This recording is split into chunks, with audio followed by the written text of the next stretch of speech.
won't never spend my Bitcoin right now until it raises to where I think it needs to be. Remember that number, 100 million.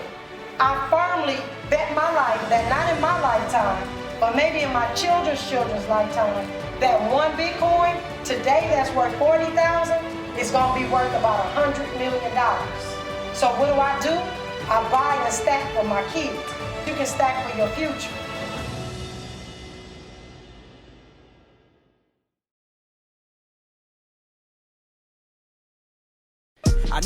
Hello. All right.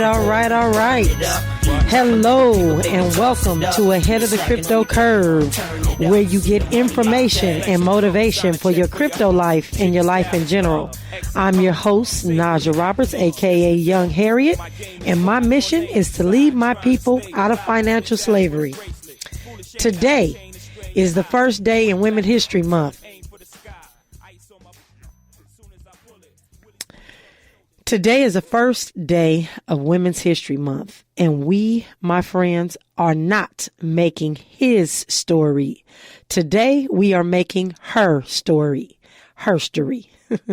So in celebration of all the women all around the world, in the blockchain space, in the NFT, the metaverse, the crypto space, this show today is dedicated to you. It is high time for us as women to stand up and say, we are here in this space. We are more than an arm piece. And I say that because when we go to conferences, we see little ladies running around half dressed, just trying to pick up somebody. But we are more than just an arm piece. We are a force to be reckoned with, and you better take notice. We are making a difference. We are changing the world, and we're not talking about it. But those of us in this community, we are being about it. In today's show, we're going to discuss a controversial subject in this cryptocurrency space. And that is about who created Bitcoin and really what's behind it. Satoshi Nakamoto was the pseudonym for the name that was used by the mysterious creator of Bitcoin. The actual name is considered to be masculine. It is a name that comes from Japan. That being said, there's no surprise that there is a male-centric perception of blockchain and the blockchain revolution. Cryptocurrency right now combines finances and tech, two of the industries that are very white male dominated. And according to the World Economic Forum, only 16% of the female students that graduate from science and technology subjects are coming out of college today compared to 47% of the men. There is a big gender disparity. And unfortunately, it predates back to before blockchain. It has been prevalent in the STEM fields, which, as we know, are science, technology, engineering, math, and that has been for decades. So far, women in this space have played a minor role in shaping cryptocurrency and blockchain, and that's according to the survey by Quartz. It stated that only 11.5 of the venture-backed cryptocurrency startups that were founded between 2012 and 2021 were founded or co-founded by a woman. In 2020, investors in Bitcoin witnessed wealth creation, and I need you all to hear. They witnessed wealth creation of approximately $79 billion. That's with the B. And only $7 billion of those $79 billion, which is a mere 6.5% of that, was actually obtained by women. People in the cryptocurrency space are debating about who created Bitcoin. And all we know is that this person named Satoshi, who has never been identified, is the one who created it. Some say Satoshi is someone in the government. Some argue that he is an American, European, Asian, or even an alien. A theory that was actually promoted by New York Congresswoman Carolyn Maloney She stated this at a Women in Blockchain event in Brooklyn last May 13th. She stated that Satoshi is female, and it raised many eyebrows. Her statement, actually, some felt was akin to suggesting that Jesus was a girl.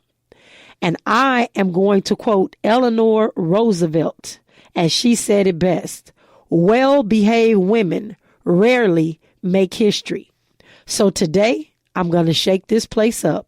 I'm going to help this controversy continue, because I'm going to say to you today that Satoshi Nakamoto, in the spirit of Women's History Month, is a woman. When we come forward, I'm going to make my case on why I think the creator of Bitcoin, Satoshi Nakamoto, is a woman, or deeper than that, maybe even a black woman. But one thing is for sure, we got a lot to talk about. This is KBLA Talk 1580. This person who created Bitcoin, I am again stating that it was a woman. Specifically, I always say, and I wear shirts that say Satoshi is a black woman. And the reason I say that is because we as women are resilient. A lot of us bear a lot of weight on our shoulders, things that we don't share with others. And, we have been, and we don't have to, but we have been stronger than others as it relates to the workplace. We've got a lot of things that we do before we even get to the workplace. And when we show up at the workplace, we have to be the best at what we do. We have to be the ones that hold our head up high, and we have to actually perform better than others in anything that we do. And we know this, and this has been throughout history. We know this. We are the resilient ones, but yet we rise. We are the hidden figures. When you think back about the movie Hidden Figures, when you think about the women behind the movement, the civil rights movement, all of those women were resilient. They went through a lot of things. But one thing was for sure, they were looking for solutions to the problems and the ills that were in the world, and they wanted to be the change. And so they worked to have that done. And so I think that I'm really good and have a really good stance about the fact that Bitcoin is something that solves a whole lot of problems. And again, I constantly repeat when people are saying, you act like Bitcoin solves everything. And I will tell you that everything that you throw at me, I can show you how Bitcoin will change it, because it all boils down in some shape, form, or fashion to economics. And I don't care what it is in our community, whether it's mental health, all of those things have to do with either access to money or economics, or it just stems from everywhere. So just making sure that we're clear that this Women's History Month, and every Women's History Month, we seek to celebrate gender equality and women's empowerment worldwide. And this is a month that we recognize the extraordinary acts of women as we all stand together. While the numbers in this cryptocurrency industry, unfortunately, are relatively small, and I really, really know this because most of the conferences that my husband and I go to, out of 2,000 or 3,000 people, there's probably about 10 to 15 African Americans. And of that, there's probably about 30 or 40 women that are not there for other reasons, but that are really serious about learning. And so this is a place or a industry that we definitely need to start incorporating women. And if we start thinking back a little bit younger to the young women and even the girls, we want them to be interested in STEM and STEAM, because this is the way of the future. Not just cryptocurrency, but blockchain. We're talking about drones. We're talking about all the different tech things, the NFTs, all the things that come in and out of this industry. We need to start young with our young girls. And one of the reasons, or one of the studies that I read, stated that if we don't start introducing our girls to tech before age 9, they will not be interested in it. So, it's imperative that we do some things to try to to guide them in the right direction. And that's why I am an advocate for a lot of the nonprofit organizations that we have today that are teaching our young girls about coding and in the STEM area, because it is critically important, specifically for our community, because tech is going to be in every single industry out there, and we want to have them ahead of the curve. So, as we move back into Satoshi being a woman, I feel that Bitcoin was created by a woman because blockchain has a lot of very feminine approaches. Women approach solutions to problems very differently than men. Women tend to be more calculated, which is why she decided to stay anonymous. I feel myself sometimes that I get increasingly irritated when I listen to people talk about Bitcoin and what it actually was a product of. And most people, and I used to say it initially until I started to really research, that Bitcoin was the result of a financial crisis, because it actually wasn't. The person or the woman who created Bitcoin started working on Bitcoin in that Bitcoin white paper, which we talked about. The white paper is the document that talks about what Bitcoin is supposed to do, when it's supposed to do it, how it's supposed to do it. And it actually creates a roadmap to share with you what Bitcoin is all about. And Bitcoin has stayed true to that white paper. But whoever she that wrote Bitcoin actually started in early 2007. That's actually over a year before the financial crisis actually hit the market, which is the first indication that Satoshi is a woman, because she did not rush to get Bitcoin out to the public. She was very calculated and very strategic. In early 2007, the subprime mortgage industry was actually collapsing. But even while she was putting together the white paper and really formulating how this would work on the blockchain, financial insiders didn't even foresee what was about to unfold and on the scale that it was about to unfold. But what I do know is women pay close attention to detail. And so, not that men don't, but I just know that women pay extra special close attention. We don't miss a lot of things that you think we miss. We just may not say anything, but we don't miss a lot of details. And Satoshi worked all the way through, listening to different headlines that talked about the bankruptcies, the bank tremors that were starting to make the headlines, but there was no indication of this urgency that Satoshi knew might be coming. So there was no rush to urgency.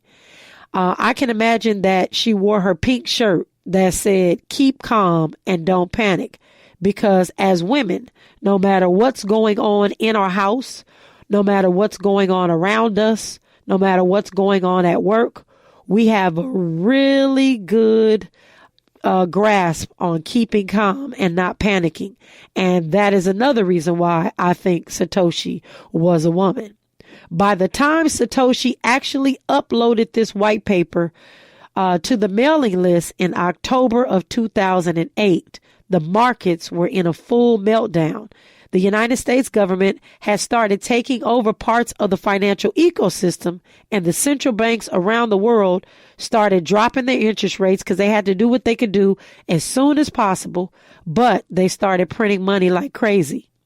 The Genesis block, which we talked about, was the first block that was actually mined by Satoshi in early January of 2009. To be exact, that's January 3rd, 2009. Remember, we talked about Bitcoin having two birthdays. One is October 31st, 2008, and that is when Satoshi actually uploaded the white paper, but the actual Genesis block was on January 3rd, 2009. So those are two critical dates that you need to know, which gives you the date to where we are today, that Bitcoin is 13 years old.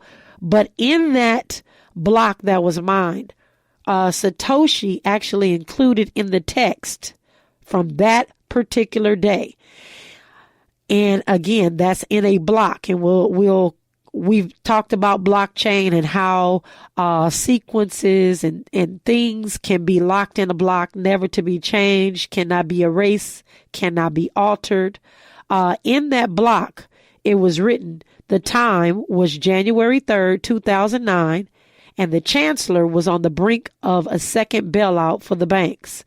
And so many have taken that particular quote and made it as proof that Bitcoin was created in reaction to the crisis. But really, it reveals a lack of understanding about how much work went into the design of Bitcoin, as well as the long history behind the idea of having a peer-to-peer finance and the need to solve a money issue worldwide. And so, ladies and gentlemen, I want to make sure that you understand that Bitcoin took a very long time to get ready to bring to market on the blockchain. There was a lot of thought that went into it, and we're going to get a little bit deeper into that in just a second. But a woman, in my opinion, would have the foresight to create something as incredible as Bitcoin and make sure that every single solitary element for success was in place and not worrying about someone else beating her to the market. So what I've seen, because I've been in this predominantly male financial services industry for the last 15 years, is that a lot of those gentlemen throw stuff up and see what sticks against the wall. And then they continue to backtrack to make things work out. But whoever did this was totally calculated. Satoshi was focused on things like durability. And we know that all of these attributes are attributes of money. So Satoshi made sure that Bitcoin was durable, that it was portable, that it was fungible, that it was scarce. And that's something else that I know, and I'm not saying all men are greedy, but when we're looking at Wall Street and we're looking at all of these financial markets and some of these things that are going on, if it had been a man, I don't think that they would have dealt in scarcity. I think they would have done what they're doing with Dogecoin. We know a man created Dogecoin. In fact, we know exactly what man created Dogecoin. And they are printing up tens of thousands of those coins every 10 to 15 minutes, which doesn't make it scarce at all. In fact, it doesn't allow for anybody to gain any value from those coins. But Bitcoin is created with scarcity, and it has divisibility. I'm going to stop there for a second because the divisibility of Bitcoin is critically important. When someone asks me what I think the future of Bitcoin's price is going to be, do you know what I say? I say that in my children's lifetime, I believe that one Bitcoin will be worth $100 million. $100 million, not 100, not 100,000, 100 million. And why is that? Because right now it's divisible into 100 million parts. And whoever created it is mathematically a genius, because it is incredible that 100 million people would be able to participate in one coin, even though there's only 21 million of these coins that will ever be created. It is scarce, but the divisibility helps us to understand that it is not too late. You are never too late. You need to be stacking some of these little divisible parts, which are called Satoshis, and making sure that your family has absolute. One of the other things that I would like to point out, which lets me know that Satoshi was a woman, is because women care about community a lot more than men. And not to say that they don't, but women care about having a project that's collaborative. Bitcoin is collaborative. It takes all of us working together, takes miners working together to be inclusive. This is not based on race. It's not based on economic structure, what you have in your bank, what you don't have in your bank. It is a team-oriented thing.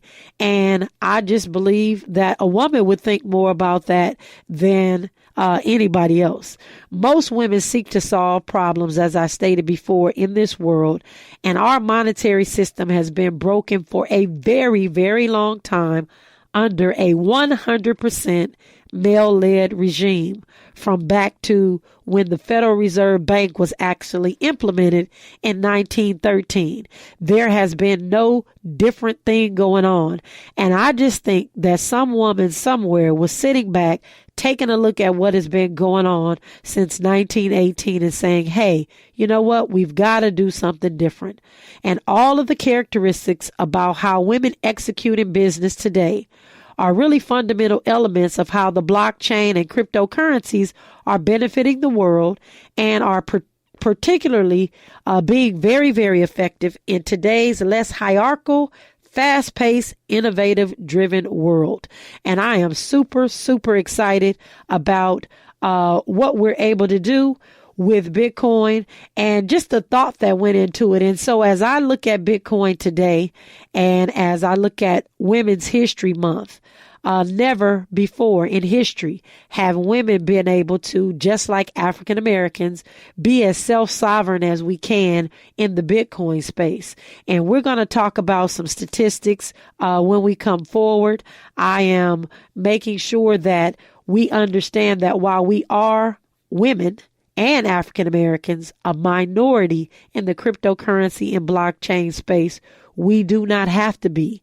And we are on the rise. And we are working very, very hard to gain the understanding that we need to continue to go from just surviving to thriving. And I am so forever grateful to the individuals that introduced me to Bitcoin and to the individuals that helped me get an epiphany that Bitcoin could possibly change the financial trajectory of my family and my community and my world forever. As when we come forward, we will talk about some of the different key points and some of the things that have been said about women in the space that are not actually accurate. And we will talk about that, ladies and gentlemen, because we have a lot to talk about. This is KBLA Talk 15. All right. Her story is being made this month for Women's History Month. And so we are super excited about that. And we are having a discussion today about Satoshi Nakamoto, the creator of Bitcoin, being a woman. But we also just really want to segue into ensuring that women understand how important they are to this ecosystem, and giving you some empowering words to know that there are a lot of myths out there about women in the tech space, in the blockchain space, in the cryptocurrency space that are just not true. And so I'm going to elaborate on a couple of points that I've seen or heard or have been asked. One of the things that they say is that women are not interested in blockchain and cryptocurrency. And that is absolutely not true. I think a lot of our women really need to just get educated about cryptocurrency, which is why I am so passionate about educating our community all across the United States. I don't know if you all have really paid attention to the commercials that are coming out nowadays. Just start stopping instead of getting up while you're watching TV. Start taking a look at how they are marketing to Black women. Our women are being marketed to. Why is that? And actor Hill Harper told us yesterday, he corrected me in my number. We have 1.9 trillion with the T worth of spending power in our community. And if you start looking at these commercials, you will really see that they're having our Black women in all the commercials doing a whole bunch of different things. They could even have a Caucasian spouse, but they are definitely in that commercial. Or something to do with us is in that commercial because they know who holds the purse strings. It is known that we are going to college. Women are going to college at rates much larger than men. And because of that, we're coming out and getting the jobs and the things that we need to do to, of course, take care of our families. And they understand that. So please know that because blockchain and cryptocurrency and all these other technology spaces are upon us, that more marketing is going to be done to you.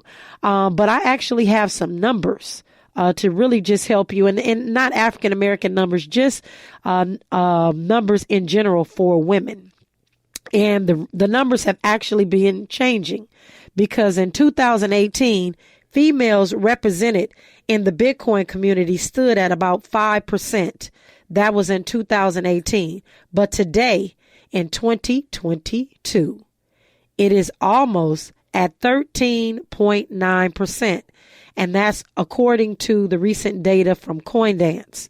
Also, another report that was published also states that grayscale investments, and we're going to have a conversation about grayscale investments and investing in platforms that give you exposure to Bitcoin, but not the actual Bitcoin. That's a whole nother show. But it actually showed that investments, women are investing in places like Grayscale. And it showed that 43% of those investors are in Bitcoin and they're women. And so it is not the truth that women are not interested. I just feel like we need a lot more education so we can feel a lot more secure in understanding what we're doing. And I will just point out to the fact that probably about a month ago now, Susie Orman told all her listeners and her followers to buy at least $100 worth of Bitcoin a month. Now, she can do that because she's a licensed financial advisor. And, you know, it takes for her to say that for people to start really opening their eyes and really start to see that they really do need to start adding Bitcoin to their portfolio. And she absolutely said that. And you don't have to trust me. You can go and verify it. It also stated that women were not skilled in investing in anything or cryptocurrency, but I want to make sure that women know and understand that most of the studies suggest that men are predisposed towards bubbles in a way that women are not. The most comprehensive study on gender and stock market shows that women who invest on their own or on behalf of the organization or the company that they work for take more cautions and take a more cautious approach than what men tend to.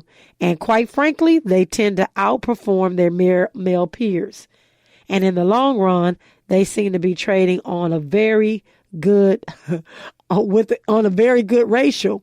And so for all of you women that are thinking about trading, and I'm not one of the ones that is against cryptocurrency trading, we will have somebody on to talk to you about crypto trading. And I'm looking forward to that conversation. But do not be afraid of getting in here and starting to learn. It's never too late. I don't care if you're 45. I don't care if you're 65 or 70.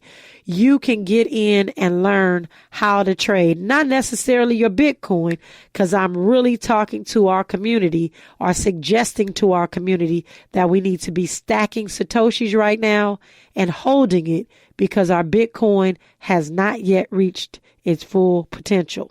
One of the last ones I'll go and talk about before we come forward is that a lot of women feel like they cannot contribute to the blockchain development. I got to let you all know that there is no blockchain experts in its totality right now. Now, there's a lot of people that know a lot about blockchain, but most of these companies that you go to, they're looking for experts. So if you start right now, we're very early in this space. You have the opportunity to learn and be just as good as somebody who has been in this space in about 5 or 6 years, for about 5 or 6 years. I hear it all the time. You know, I was on a platform this morning and somebody said, you know, I've only been in blockchain since October, and they're on stage talking about something that they created in this space. You have got to really take a look at what blockchain offers. And I'm not just talking about money, but we're talking about art. We're talking about, I have a young lady that's doing recipes on the blockchain. She's not and really not well versed in blockchain, but you can do this. There are companies out there that have structured and created programs that allow just regular everyday folks like me and you to really understand blockchain, and you can get in and develop. So most of us believe that men invented computers and the internet because it's been so male dominated. However, women have played an important role as the pioneers, such as a lady named Ada Lovelace. If you haven't looked her up, look her up. ADA. Her name is Ada Lovelace. There's another lady named Grace Hopper, and they were the world's first computer programmers. Why don't we hear about them? They may be with those hidden figures that we saw that were at NASA, but they were some of the world's first computer programmers. They were women. Without the input of remarkable women in crypto, we may not have made all the breakthroughs that we have made to pave the way for this current landscape. Gender inequality deprives our society from wealth, and we need to really understand that. The power of the blockchain has a potential to reshape the financial world, but also really affect the wider social context of promoting gender inequality. Cryptocurrency and blockchain can boost women's economic opportunities and encourage engagement. I want to let you all know that crypto needs more women in order to create a financial technology that works for everybody. If Satoshi Nakamoto was a woman, I couldn't think of a better message to empower young women and young Black women to enter the computer science world and have a huge impact in making the world a better place. When we come forward, we are going to do our daily dollar cost average. This is KBLA Talk 1580. All right. We are here and just really excited about the hour we just had. And just to recap, in the cryptocurrency, blockchain, metaverse, and NFT space, we as women have a long way to go before there is some gender equality in this crypto and blockchain space. But you know what? It hasn't stopped several of us women. And one of these women I would like to actually showcase today. And I'll probably do this all month long. Just find a woman somewhere in the world that has tackled a whole range of social issues. And these issues range from girls' education in developing countries to just curing the wealth gap in the Black community. But the person I want to actually talk about today, you all know her. She came on once before, but she just comes to mind because she's always talking about what she needs to do in the Black community, and that's Tavania Evans. Tavania is the founder and lead engineer of Guapcoin, which she created to help close the wealth gap and support Black-owned businesses in the United States. Despite being hospitalized with COVID-19 and facing sweeping funding cuts, Evans says that her company accomplished more last year than ever before. We've onboarded hundreds of women of color into the masternode space.